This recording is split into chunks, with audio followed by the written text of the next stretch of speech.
Howdy folks, Justin here. Doing something a little special. We hit 500 subscribers yesterday, so we are recording a celebration video. Like the last time we did this, we are going to open some packs. This time 16, seems like a appropriate number for some reason.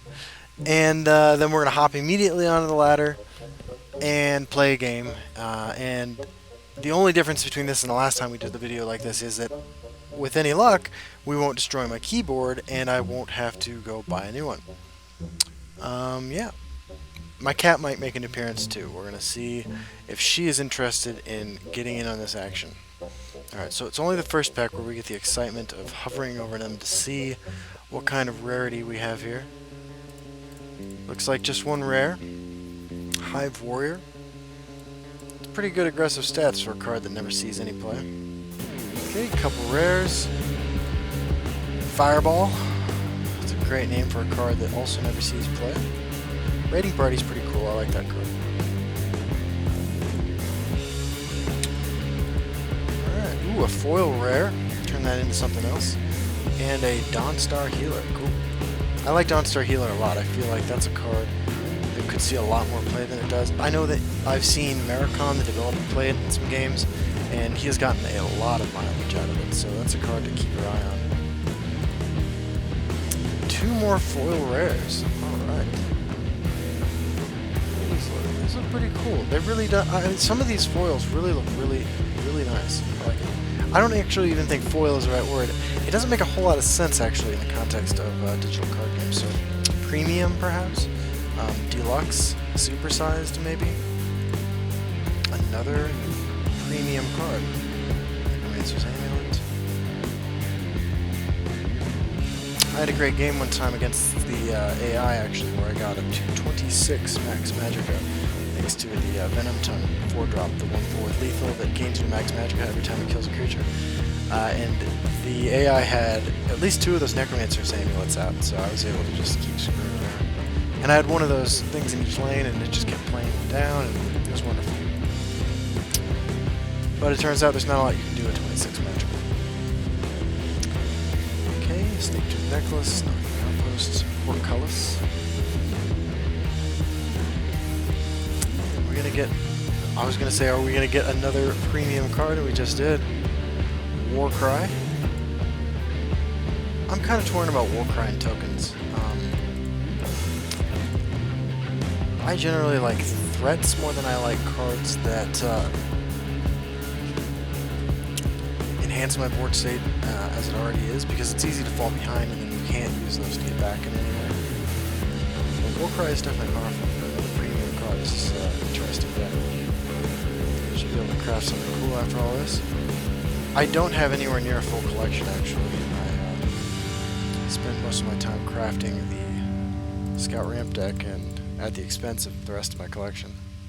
Elixir of Light Feet saw a lot of action in that Battleface Arena, the first of the 3 videos, Game 3, against probably the most interesting arena game I've ever played. That card was an all-star.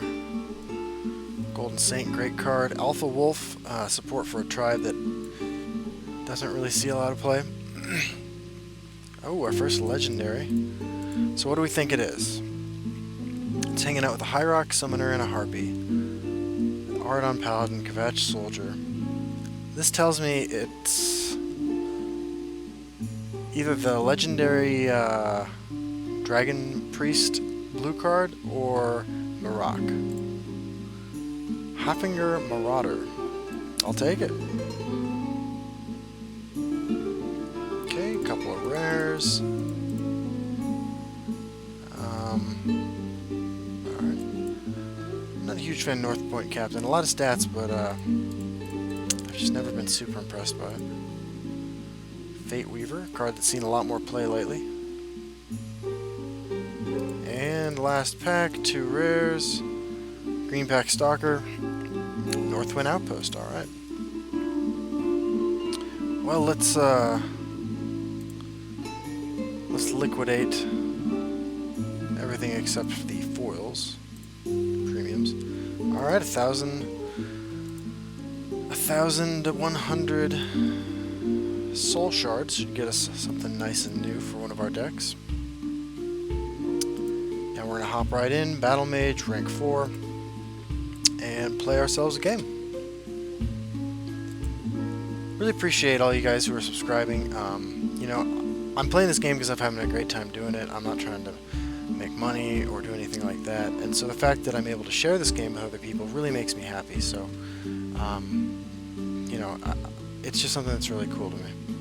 Brutal Ashlander is obviously best on turn 1. Steel Scimitar on a Brutal Ashlander is not super exciting, but Steel Scimitar is great, so we're going to keep it. Especially since we have something to put it on. Although, no, now we have a better turn 2 play. Hello. Obviously, Ungolem, Supreme turn 1 play. But we got a Fiery Imp as well, so we're not doing nothing. Could put the Steel Scimitar on the Ashlander to contest that better, but I feel like this is pretty solid. This allows us to Steel Scimitar over here to contest something in this lane. He's just going for it. Okay. So this may be controversial, but unless this hits this, I'm going to Battle Rage Orc into that. Okay, so no luck there. But I feel like, I mean, 3 a turn versus 2 a turn, I just feel like this has a little more value given what our strategy is. And because this deck might be running Murkwater Witch, I'm a little hesitant to slap a Battle Mace on it. But you know what? It looks like we don't have a lot of other better things to do with our time, so. No! Punished! Hopefully it's a 2-2 with Pilfer. That would be ideal.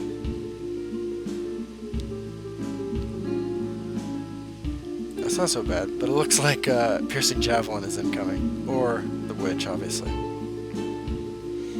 Witch is the cleanest answer, I think. I mean, Arrow to the knee, followed by Creature. No? My opponent's just chilling, huh? So we could slap that on there to keep it alive through Witch, but I think we just try to do a bunch of damage, right? No! The punishment is real! Oh god. Oh god. Oh, Daring Cutpurse. Okay. Well, our opponent's at 6. Turn 4. Maybe he's helping us celebrate. Maybe Piercing Javelin. That's sad. So we'll lay Blood Dragon down next turn, but the fact that he's gaining a bunch of life now is going to start to catch up to us. That's sad. That is so sad. So we probably lost this game. We did our best. We smorked as best we could. But I don't even think there's an answer in the deck to this besides swinging at it with the Blood Dragon. So he's going to be at 14. Doing 14 to him next turn's pretty optimistic. I think our only prophecy is the Shackle Harpy. So if he swings with that first, then we can shackle that thing, you know. Sweet, but unfortunately it does not appear our opponent wants us to win. Which is a bummer because I want us to win. But you don't always get what you want. Sometimes you get what you deserve. Oh, Soul Rest Martial value, huh? Alright. Master of Thieves. There you go. So now we're getting smorked, huh? Well, that's game, right? We can't do that much damage to him. And we can't keep him from killing us, so... Because even if we Earthbone Spinner that and attack there, like, what's our next play, right?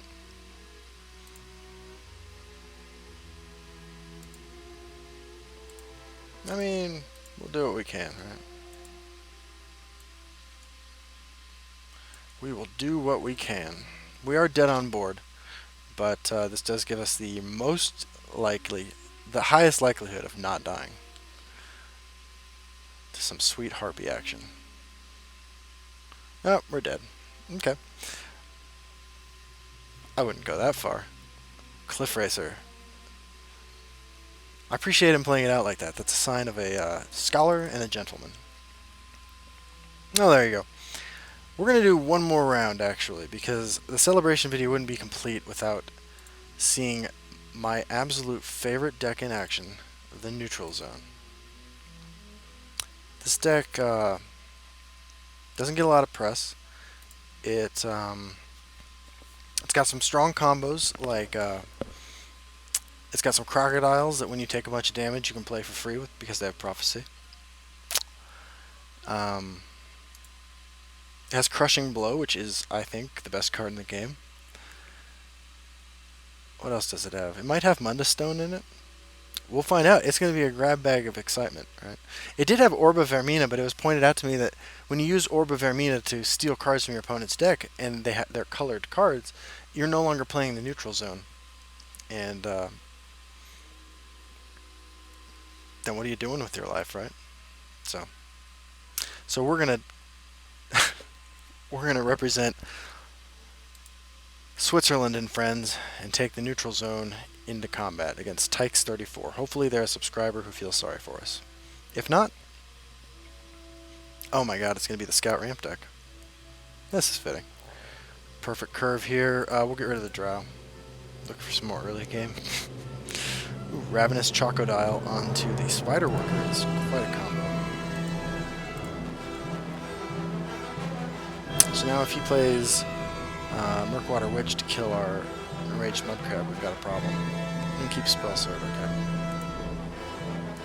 Well met, my friend. I think we just play Spider Worker. Get some face damage in. We drew Crushing Blow, which, as much as anything does, greatly increases our chances of winning.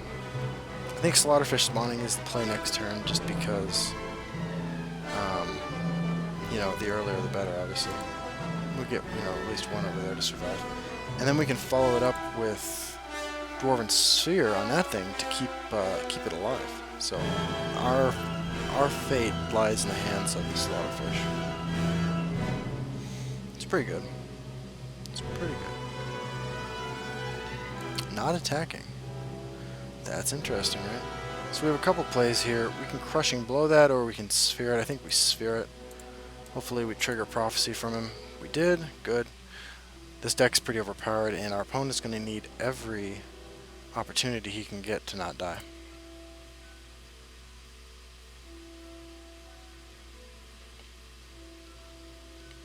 Yep. Okay. Yeah, Thorn Hiss Mage, okay. So we can kill that with Crushing Blow. So we will Crushing Blow it. We will Chocodile and swing. That's some of the sweet combos I was talking about. I mean, that sort of synergy is what really makes this deck work.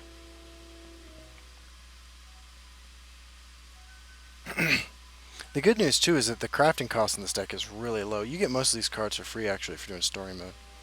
Ooh, Blackworm Necromancer. Okay. Another Chocodile, and this is another one of those sweet combos, because we're going to trade that out, but leave ourselves with a 3-4. Yeah, so that looks pretty good. Then I think, I mean, it's either Reachman and Spider Worker, or it's Drow. I think it's Drow because we can contest both of those with that. I don't know how to say this word. Drow. Ooh, more Slaughterfish. I do not fear death. Elixir of Conflict, solid way to trade up your creatures. Same with Frenzied Witchman. Young Mammoth. Okay, we're going to say a quick prayer. How do we not die?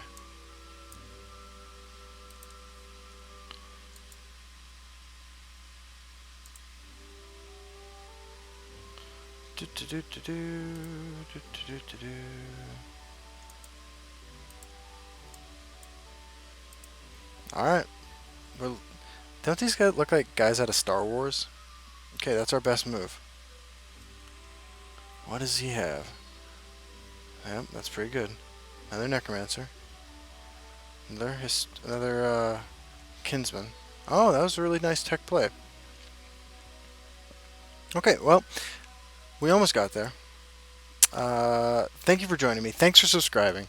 And I promise we got a lot of really cool stuff heading your way this season, including some deck techs for new decks that are a lot cheaper to craft than the Scout deck. And tomorrow we'll be recording another one of our 3-game gauntlets. We'll be running a new deck through that against Erlex, this popular streamer and a really great player. And yeah, I just want to thank you all again for joining me on this adventure through this wonderful game. Make sure you leave comments about anything you want to see, any suggestions, and we'll do our best to make it happen. Have a great night.